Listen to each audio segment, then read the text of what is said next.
Welcome to Butterfly Effect. I'm Chris Horner. This is Stage 1 Dauphine 2022. Now, all the time, throughout decades, they have called this race the prelude up to the Tour de France, the one you have to pay attention to, the one that is going to tell you who all our favorites at the Tour de France. That's a lie. They've been lying to us all the time. All throughout my total career, when I was doing Dauphine many times, at this point in time of the year, you know who's going to make it to the Tour de France. And you could still be using this race to just come back from a small break that you had in the season, and now you're starting to bring it back up on form, hoping to be solid through Dauphine, but you don't have to win. But you have to be kind of solid, be able to ride the front, get to the finish near the front group of each of the stages whenever you're finishing all the mountain stages, if you plan on being a big player at the Tour de France. But you don't have to win here at Dauphine. You don't have to be spectacular by any means, because normally you have about 2 weeks at the finish of Dauphine to get yourself ready for the Tour de France. So when you do the math, you took a break, maybe 2 weeks, 3 weeks here before Dauphine, slight break there. You come into Dauphine. This is your first big race to get some racing mileage back in. And then those 2 weeks before the Tour de France starts, and it's always a little give and take depending on which weekend they start the Tour de France. Then you have 2 solid weeks still of training here after Dauphine. So it's not a problem. But it is a problem if you're that 7th, 8th rider to make the Tour de France. Now, many times when I was getting ready for the Tour de France, like when I was with Astana, it was hard to make the Tour de France team. We had problems with Lance Armstrong and Alberto Contador fighting for dominance on who was going to lead the Tour de France. And so if I wanted to make that team, I had to be solid. But the problem was, because I was American, I wasn't linked with Alberto Contador. And because I wasn't the best climber on the team, I got bumped off. Now, other years when I rode for Lotto, it was so easy to make the Tour de France. Is ridiculous because it was a Belgium team, so they like doing the Belgium Classics. They get to the Tour de France. Sure, the guys want to come, but you got to have climbers, and we only had Cadel, Evans, and myself as the pure climbers on that team, so it was easy for me to make it. Now, with Radio Shack, I had to be a little bit more careful, a little more professional when you come here into Dauphine, and just ride solid, because we had a lot of climbers on Radio Shack. But normally, when it comes to Radio Shack, I could do the team time trials. I could fight for position on the flats. I could help on the flats. I could help on the medium stages, and I could ride the big mountain stages. So when you're watching Dauphine and the commentators telling you this is the big deciding factor here for the Tour de France, that's a lie. It's not true. Now, when we look at the team starting here, of course, the number 1 team has to be Jumbo-Visma, because it's Wout van Aert here, the greatest one-day racer in the world, who happens to also climb big mountains. Now, he's got to be a favorite to win the overall classification here, but he has Primoz Roglic on the team, who is number 1, number 2 greatest rider in the world overall. So, you know, with Primoz Roglic here and Wout van Aert, and then you throw in Jonas Vingegaard, that Jumbo-Visma come with a stacked team. They can basically take these 7 riders, go to the Tour de France, and start the Tour de France, adding one other Sepp Kuss to the roster. I think possibly we might see a little bit. Thies Benoot might not make the Tour de France team, but he's so good he might make it too. But when I look at this team here, this is basically their Tour de France roster. So you know they're going to come here wanting to win here at Dauphine, when you got Wout van Aert, who can win sprints and climb mountains, and Primoz Roglic, who can do the time trials in the big mountain stages. Now when the racing starts, it's 192 kilometers. There's 4 KOM climbs on today's stage, and the last one is going to be on a circuit. It's going to start with about 40 kilometers to go, 5 kilometers long at about 5%, but doesn't really end at 5K. There's another 3, 4, 5 kilometers before it starts dropping downhill, and then it'll flatten out with about 20 kilometers to go on today's stage. When the racing starts, there's 3 riders up the road. It's B&B Hotels' Pierre Rolland. Now, Rolland's a classic rider. In his younger days, he's won stages at the Tour de France. I was part of one of those stage wins when he won, and he was magnificent.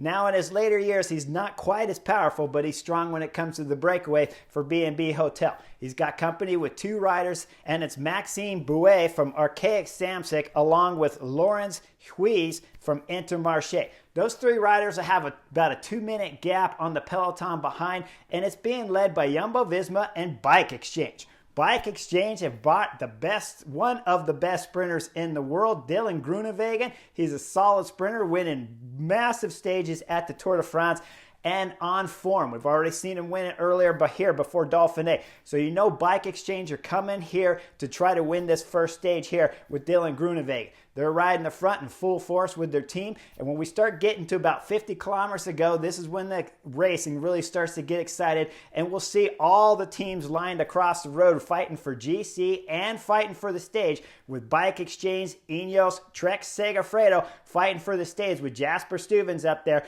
And then, of course, it's Jumbo-Visma up at the front, and Movistar with Enric Mas are all lined up across the road, about 6 wide with 50 kilometers to go.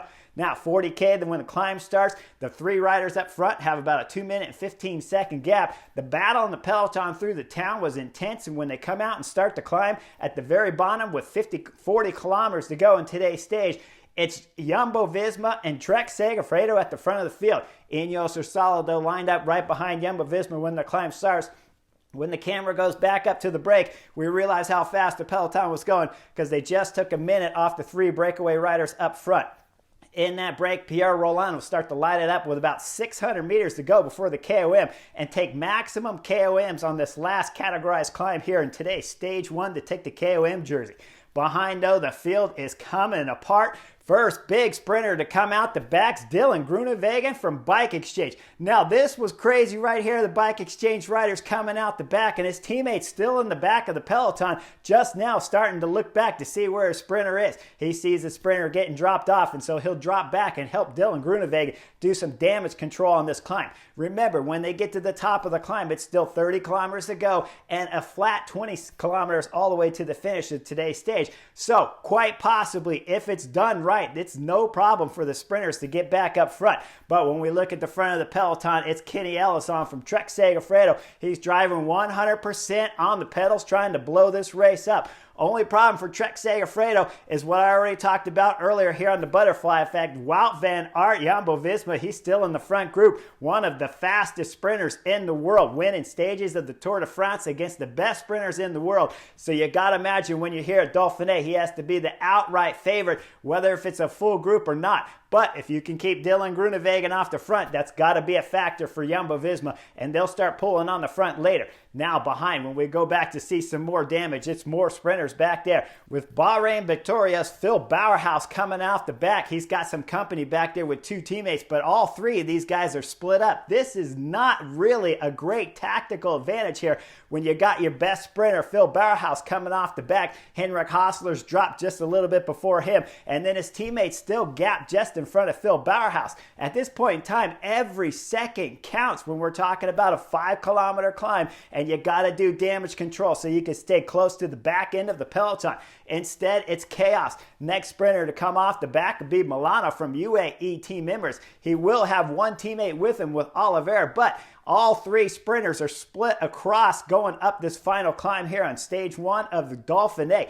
Now up front, it's Trek Segafredo still pulling hard. Their numbers went from 3 guys on the front to 4 guys on the front to 5 guys on the front. When they go over the top of this climb, they got 6 guys pulling 100% up there for Jasper Stuyvesant to get a shot at winning here at stage 1. Now they'll start bombing down the descent. Behind in the group chasing with Dylan Groenewegen, he's almost back onto the front group, but up front in the peloton, just as the breakaway starting to get caught, we're going to start seeing some more attacks, and then it's Quick Step's Mikel Honore that throws in a massive acceleration. He bridges across to the Cofidis rider attacking up the road, drops all his breakaway companions and start going solo. Now next rider to attack from the field will be Nick Schultz from Bike Exchange. Nick, what are you doing? Boy, your boys back there are pulling. They got the peloton in sight, and Nick Schultz is going up the road trying to bring back the Quick Step rider Mikel Honore. Now Nick Schultz, if he had dropped back at this point in time, he could go back there and help his sprinter Dylan Groenewegen, but instead he doesn't. He stays in the peloton, can't make the gap up to Mikel Honore. Now the peloton, as we start the descent proper, it's being led by Ineos' Michael Kwiatkowski. He's bombing the descent. Up front, Mikel Honore is having some problems going through the corners. At one right corner, he comes out super close to the wall. He went in wrong, came out wrong. The road's wet. It's a little slippery, dry in some spots, wet's in the other. When he comes out finally on the bottom of this descent with about 20 kilometers to go, he'll get wrapped up from the Ineos group behind. Now back in the chase group with Dylan Groenewegen. He's got some solid help back there by B&B Hotels that have 2 riders because Mozzato, their sprinter, he got dropped too. So B&B Hotels is back there pulling 100%. Bike Exchange are pulling 100%. Bahrain victorious, Phil Bauerhaus and his teammate. I didn't see them do much work back there, if any at all. And then UAE Team Emirates, Oliveira, he's on the front pulling 100% because Sebastian Milano's their only sprinter left in the race. Now up front in the peloton, we'll see a big group that must have gotten split off on the descent because it was wet and dangerous. That big group's coming back, and when we look at this big group, there's UAE Team Emirates in that group and B&B Hotel Riders in that group. I don't understand at this point in time what they're doing. They got their sprinters in the back group back there still about 1:15 when they came off the descent. Now they got that gap down to 30, 40 seconds to the back of the peloton as they're closing fast. Up front with 15 kilometers to go. Ineos have had it with pulling on the front. There's a little discussion in the peloton as it slows at the front of the group. And then Trek Segafredo, they know they already did a ton of work going up the final climb. They jump back on the front with Kenny Ellison, the small climber, driving as hard as he can. Now they get some other help. Jumbo-Visma jump in. Ineos continue to do some work as the group up front, the peloton's got about a 20-second gap only to the Bike Exchange riders back there. Dylan Groenewegen trying to close the gap with about 11 kilometers to go. Finally, the light bulb lights up for Bike Exchange because they still had two riders in the front group. It's Gourmet at the back of the peloton there looking back. You'll see him in the photo. He's checking out, trying to see if his sprinter, Dylan Groenewegen, can get back up to the back of the peloton. He decides to drop back and do some work. I believe it's Nick Schultz that drops back from Bike Exchange too. When they come back, we see the UAE Team Emirates rider, Oliveira. He's blazing back there trying to get his sprinter back on and flies straight past the two Bike Exchange riders with fresh legs that can't get on the front of the chase group behind with all the sprinters latched on. Now, after that, with about 8 kilometers to go, it's Oliveira, the UAE Team Emirates rider, finally blows after doing spectacular work trying to get Milano back up to the front group. That gap's down to about 20 seconds, and then the peloton really starts going to work up front as all the teams up there start getting involved with Total Energies, the next team to jump on the front. With 5 kilometers to go, we see the gap back to the chase group of sprinters back there start to extend out to about 40 seconds. There's nothing they can do now. This race is over for the big-time sprinters. Dylan Groenewegen, Milano, and of course Phil Bauerhaus from Bahrain victorious. Now up front with 4 kilometers to go, it's Quick Step jumping on the front. Now this is not their normal MO. Normally they get on the front with about 1.5 kilometers to go. It's 4K to go. So you know they're going to start pulling out some tricks. They're driving it hard on the right side of the road, trying to get Remy Cavagna closer to the finish. With 1.6 kilometers to go, the French national champion throws a hard attack on the front of the peloton to go off solo. At the same time that attack was taking place, in the back is Ineos' Michael Kwiatkowski looking left over his shoulder, trying to find his teammates because they know they got Ethan Hayter, who's been winning sprints earlier here just before Dauphine began. Now up front as Remy Cavagna is attacking, we're going to see Christophe Laporte, Jumbo-Visma. Man, this is ace work right here. Calm as a bomb. We see him look back. He's trying to figure out where his sprinter Wout van Aert is. He realizes he's going to have to go here at 1.5 kilometers because you can't leave Remy Cavagna, the French national champion,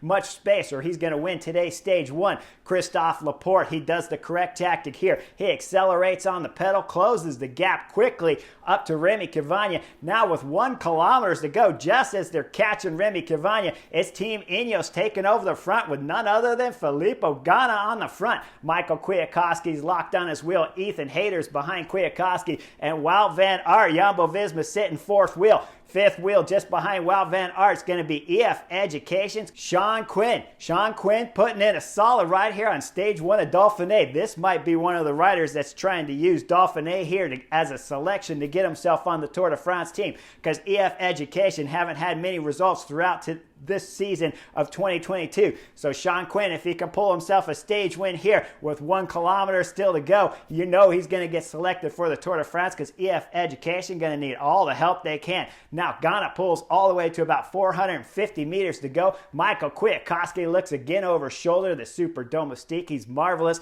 He accelerates hard with 200 meters to go. Ethan Hayter jumps hard to the left, starting his sprint for the line. And then Wout van Aert with 150 meters to go. He'll come up on the side of Ethan Hayter. With 100 meters to go, he's taking the lead. 50 meters to go as the road straightens out. Wout van Aert takes what looks like an easy victory here on stage 1 of Dauphine. Second will be Ethan Hayter. Third will be Sean Quinn from EF Education. Sean Quinn, what an amazing result here. Now, Wout van Aert was absolutely stellar, but we all expected that. EF Education's, though, Sean Quinn getting a podium here on stage 1. Gotta believe this kid is looking forward to Tour de France selection with that big ride here on stage 1 at the Dauphine. Now, you gotta look a little bit closer at the tactics because, like I said, this is the butterfly effect. I always bring it up. When you take all the mistakes made by Bike Exchange back there with Dylan Groenewegen left solo on the climb to begin with, then having just one teammate, then getting more teammates back there, but always coming at later stages in the stage. And then you look at his two teammates, Nick Schultz and Gourmet, not dropping off till 11 kilometers to go. What was the tactic here with Bike Exchange? Guys, you got to be one of the biggest knuckleheads in today's stage. Now, I'll blame some other teams too, but Bike Exchange, man, you guys were terrible on today's stage. You dropped the whole team. The absolute moment Dylan Groenewegen starts to come out of the back of the peloton, you drop the whole team and you have 7 guys back there. One Dylan Groenewegen and 6 teammates with him is the only way to do it. Now, the guys who had the ride earlier in the stage, if they dropped before Dylan Groenewegen did, and one did, but I don't exactly remember which rider it was. So you should still have 6 teammates. To leave 2 teammates up front and to have one Nick Schultz attacking is absolutely complete knuckleheadism out of there from Bike Exchange. And B&B Hotels, who were in that second group that came back up to the front of the peloton, those guys should have dropped off immediately and went back for their riders too. So those 2 teams got a couple knuckleheads on their team too. Now, when it comes to like Phil Bauerhaus with Bahrain Victorious, he can't drop his team because they're riding for GC, so they can only afford to drop 1, maybe 2 riders,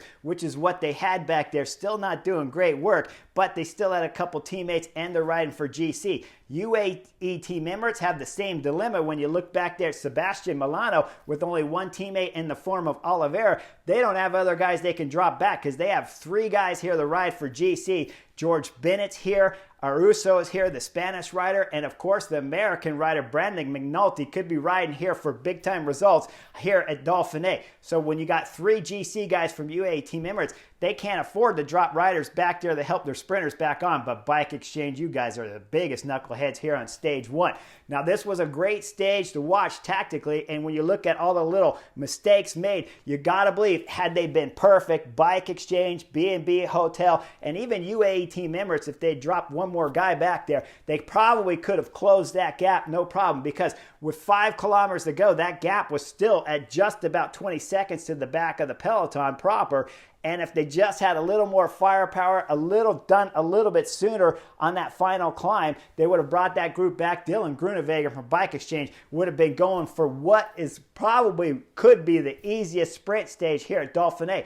Tomorrow's stage, much like today, where Dylan Groenewegen is going to have to survive if he wants a sprint stage win here at Dauphine. Because once we start getting further here in the Dauphine, between the 31-kilometer time trial and all the mountain stages to come, you got to ask yourself, I don't know how many sprint stages are left for Dylan Groenewegen. Now, Wout van Aert will take the race lead here at Dauphine, and you really got to ask yourself, can Jumbo-Visma win with Wout van Aert? 10-second time bonus here on stage 1's got to be massive. You got to believe he's going to take some more stage wins here at Dauphine and could win the time trial by 30, 40, 50 seconds, minute and a half. Who knows? It's Wout van Aert, right? Best one-day bike racer in the world. Jumbo-Visma are in the hot seat here at Dauphine. They got Wout van Aert lined up to win here at Dauphine, but if not, don't worry. You got Primoz Roglic and Jonas Vingegaard in your back pocket to win on the mountain stages if Wout van Aert can't have another Paris-Nice Stage 8 kind of ride on these last 2 mountain stages here at Dauphine,